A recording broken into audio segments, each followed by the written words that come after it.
8 minutes before showtime, they gave Bob Dylan a choice: change the words or never go on.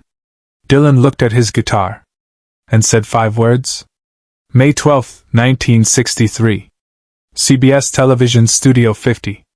New York City. The Ed Sullivan Show was the most powerful stage in America. 60 million people watched every Sunday night. An appearance on Sullivan could make a career. A rejection could end one. Bob Dylan was 21 years old. He'd been in New York for 2 years, playing coffee houses in Greenwich Village, building a reputation among folk purists and college students. He had one album out, self-titled, barely sold. Critics called him promising. The industry called him unmarketable. His voice was too harsh. His songs too political. His hair too wild. But something was shifting. The folk revival was building momentum. Pete Seeger, Joan Baez, the Kingston Trio, and this strange kid from Minnesota with the nasal voice and the protest songs was starting to get noticed. Ed Sullivan's talent coordinator had seen Dylan perform at Gerd's Folk City. Brought back a recommendation. Rough around the edges, but the kids are responding to him. Might be worth a shot. Sullivan was skeptical. He preferred clean-cut acts. Crooners. Comedians. The Beatles would appear on his show the following year, and he'd make them wear suits. But the coordinator was insistent. Just one song. See how it goes. They booked Dylan for May 12th. One song. 4 minutes. Standard Sullivan treatment for new acts. Dylan chose Talkin' John Birch Paranoid Blues. It was a satirical song. Biting. Darkly funny. It mocked the John Birch Society, a far-right political organization that saw communist conspiracies everywhere. Dylan's lyrics had the narrator searching for communists in his glove compartment, under his bed, finally looking in the mirror and wondering if he himself might be a red. It was the kind of song that made college audiences laugh and think. The kind of song that made folk purists nod approvingly. The kind of song that made network executives nervous. Dylan didn't explain himself. He never did. The rehearsal was scheduled for Saturday afternoon. Dylan showed up with his guitar, his harmonica holder, and the clothes he'd been wearing for 3 days. The studio was massive, cameras, lights, crew members moving with practiced efficiency. Ed Sullivan watched from the control booth. Skeptical but willing. Dylan ran through the song once. His voice filled the empty studio, nasally, urgent, cutting through the space like something that didn't belong there but insisted on being heard anyway. The production team exchanged glances. The lyrics were problematic. References to political organizations. Satire that might not translate to Middle America. Content that could be interpreted as controversial. After the run-through, Sullivan's senior producer Bob Precht, Sullivan's son-in-law and the show's real power, came down to the stage. "Bob," Precht said, using the kind of tone adults use with children they're trying to manage. "The song it's clever. But we have concerns about the political content. The John Birch Society has lawyers. CBS has standards and practices. We're thinking maybe you do something else? Something less specific?" Dylan looked at him. Said nothing. "You've got other songs, right? Maybe something about, I don't know, highways? Young people like songs about highways." Dylan's silence was not thoughtful. It was complete. He stood there holding his guitar like it was the only language he needed. Precht shifted his weight. "Look, we're not trying to censor you. We're just thinking about what plays to our audience. 60 million people, Bob. That's bigger than any coffee house. This could be huge for you. I'll play the song I came to play," Dylan said finally. His voice was flat. Midwestern. Unmoved. Precht smiled tightly. "Let's table this. You think about it. We'll talk tomorrow. Sunday, May 12th. The day of the broadcast." Dylan arrived at the studio at 3 in the afternoon. The show taped at 8. He sat in his dressing room, a small space with a mirror, a chair, a couch that smelled like old cigarettes. Other acts came and went. A comedian. A singing group.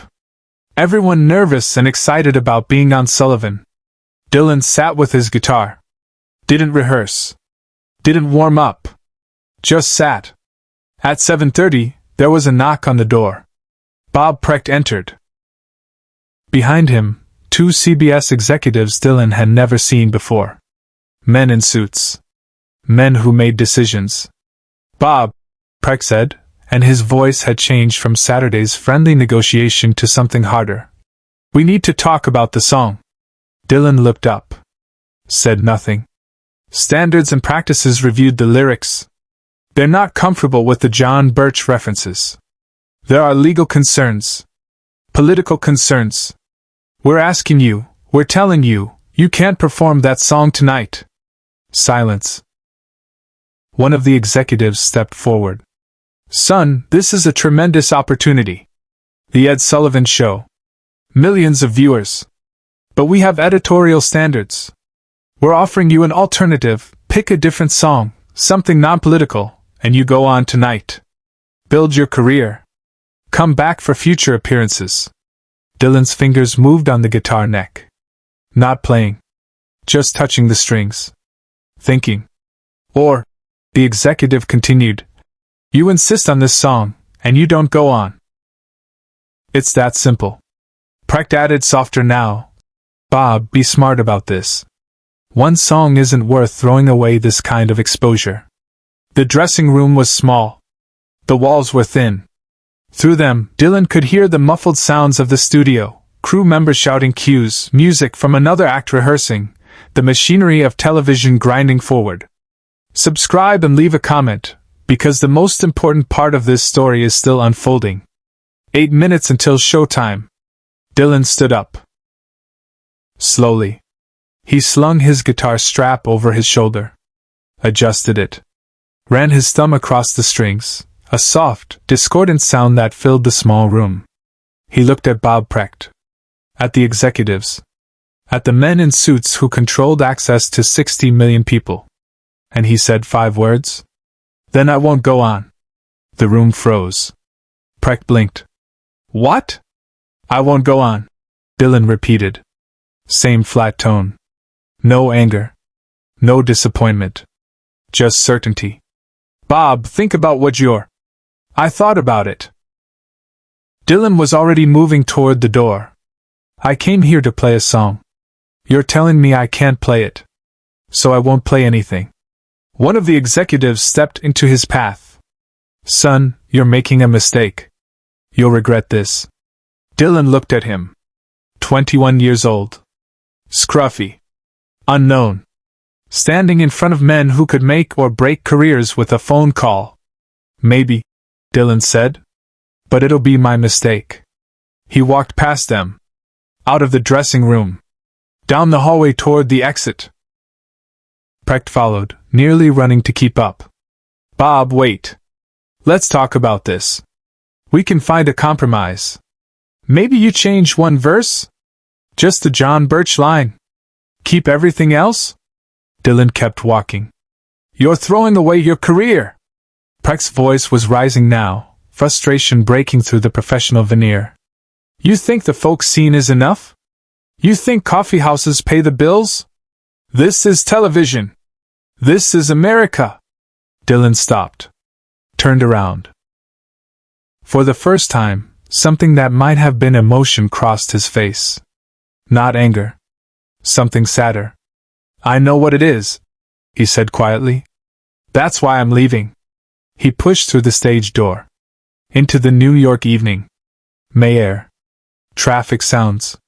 The city continuing like nothing had happened. Inside Studio 50, chaos. There was a 4-minute hole in the broadcast. Ed Sullivan himself was pulled from his dressing room. "What do you mean he left? He just left?" "He refused to change the song," Precht explained. "We told him the legal situation and he walked out." Sullivan's face reddened. "So now what? We'll live in 6 minutes." They scrambled. Found a juggling act that had performed the week before. Still in town. Available. The juggler arrived, confused but willing. The show went on. 60 million people never knew Bob Dylan was supposed to appear. Never knew about the song he wouldn't change. Never knew about the choice he made in a dressing room with 8 minutes until showtime. Away from the spotlight, Dylan made a choice no one expected. Dylan went back to Greenwich Village.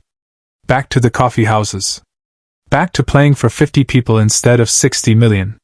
The folk community heard about what happened within days. The story spread through the cafes and basement venues like legend. Dylan walked away from Ed Sullivan. They tried to censor him and he just left. Some said he was foolish. Idealistic. Too proud for his own good. You don't turn down Sullivan, older musicians said, shaking their heads. You take what they give you and you build from there. But others, younger voices, angrier voices, said something different. He didn't sell out. They tried to buy him and he walked away. 3 weeks later, CBS's Standards and Practices team made a decision. Talkin' John Birch Paranoid Blues was officially banned from Dylan's second album. The Freewheelin' Bob Dylan. Too controversial. Too risky. Dylan didn't fight it. Didn't complain publicly. He just pulled the song from the album and replaced it with others. But he never forgot. In interviews years later, rare interviews, because Dylan hated explaining himself, he would sometimes reference that night. They wanted me to be something I wasn't, he said once, decades after, his voice still flat and Midwestern and unmoved. I wasn't interested in being that thing. Another time. You can't serve two masters. You're either making music, or you're making television. I chose. What followed stayed with everyone who witnessed it, long after the sound faded. The Ed Sullivan incident became part of Dylan's mythology. Not the biggest story. Not the most famous moment. But significant. Because it established something, Bob Dylan could not be managed. Could not be packaged. Could not be told what to sing or how to sing it. When he went electric at Newport in 1965 and the folk purists booed him, he didn't explain himself. When he converted to Christianity in 1979 and alienated half his fanbase, he didn't apologize. When he won the Nobel Prize in 2016 and took weeks to acknowledge it, he didn't rush. Because he'd learned something in that dressing room in 1963. With 8 minutes until showtime and men in suits offering him the world if he'd just change a few words. He learned that the only thing worth having is the thing you refuse to compromise. The guitar he carried that night, a beat-up acoustic he'd bought used, stayed with him for years. He eventually donated it to a museum. Beside it, the curator placed a small placard with just 5 words. Then I won't go on. Share and subscribe. Some stories deserve to be remembered. Bob Precht, the producer who tried to convince Dylan to compromise, later said in an interview, I thought I was helping him. I thought I was giving him good advice. Turns out he was teaching me something about integrity. I just wasn't listening. Ed Sullivan himself never spoke publicly about the incident. But years later, when Dylan was already a legend, Sullivan was asked if he had any regrets from his decades hosting the show. Just one, Sullivan said. There was a kid. Had a song. We told him he couldn't sing it. And he walked out. I wish I'd let him sing it. Dylan never appeared on the Ed Sullivan Show. Never needed to. Because on May 12, 1963, in a dressing room 8 minutes before he would have stepped into the brightest spotlight in America, Bob Dylan made a different choice. He chose the song. And the song remembered. 40 years after that night, a young musician asked Dylan for advice. They were backstage somewhere in Europe. The musician had just signed a major label deal and was anxious about maintaining artistic control. They want me to change the third verse, the musician said. Make it more radio-friendly. What do you think? Dylan was quiet for a long time. Then he reached into his jacket pocket and pulled out a small photograph. It showed a much younger Dylan, standing in a hallway, guitar in hand. This was taken the night I walked out of Ed Sullivan, Dylan said. CBS photographer caught me leaving. I didn't know he took it until years later. Someone mailed it to me." The young musician studied the photograph. "You look certain." "I was terrified," Dylan admitted. 21 years old. Turning down the biggest stage in America. "I thought maybe I was making the stupidest decision of my life." "But you weren't." Dylan shrugged. "The decision wasn't about being smart or stupid. It was about being able to live with myself. I couldn't sing words that weren't mine. Couldn't be somebody else's version of Bob Dylan. So I left." He took the photograph back, looked at it. That kid in the hallway didn't know if he'd made the right choice. But he knew he'd made his choice. And that mattered more. The young musician eventually changed the verse. Got the radio play. Had the hit. But the friendship with Dylan ended that night. Because some people choose the stage. And some people choose the song. Dylan chose the song. Always had. Always would. And that 5-word reply in a CBS dressing room, "Then I won't go on," became the truest lyric he never sang.